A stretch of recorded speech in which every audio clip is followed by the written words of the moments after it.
what it all can do. Like I said, you can view your current headlines, you can read your most recent stories. Right now, it only supports 10 recent stories. I'm working on it. It's coming soon. You can search through your entire history that's stored in your CMS, though. You can have inline images, so as you're reading the story, the images show up in the story, which is a really nice feature for especially some of the longer investigative pieces people like OCCRP and such do.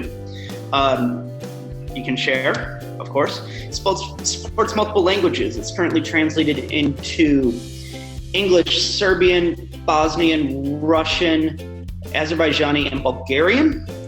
And it's quite easy we're going to be adding a couple more really soon, but it's very easy to add it to whatever language you want to publish in. It's about 30 words in a text file. It's quite nice. One of the other great features that I really need to put in immediately, because a lot of the places that I work in often have, low or minimum bandwidth or wildly varying bandwidth, and that can even include New York City if you're on the subway, for instance. So what you can do is you can cache your articles for offline reading. When you load up the stories, they stick around even if you launch the app again. So your users always have access to their stuff. And the big thing, the one thing that really I think works very well here is that you can receive push notifications on the app. So when you publish a new story, even if someone hasn't opened your app in, say, 3 weeks, they will get a notification right there on their home screen, buzzing in their pocket. All of us, they're sort of addicted to that little buzz, that little dose of serotonin that we can all get.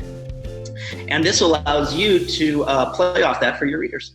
So they can so you can tell them when new stories are coming out. They don't have to continuously be coming back to your site over and over and over. One of the features that is also very nice is you can use those same push notifications to solicit, I say it works, in-app donations. So you can say, hey, thanks for reading our story last week.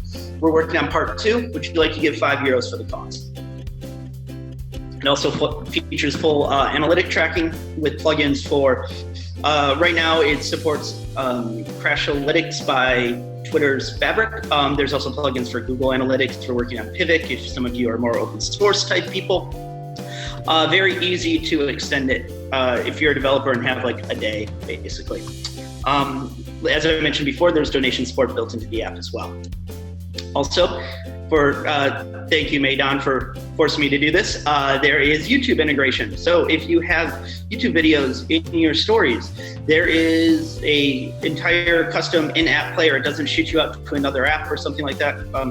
Actually wrote the entire iOS interface for it myself because YouTube doesn't offer it. I'm actually extremely proud of that feature.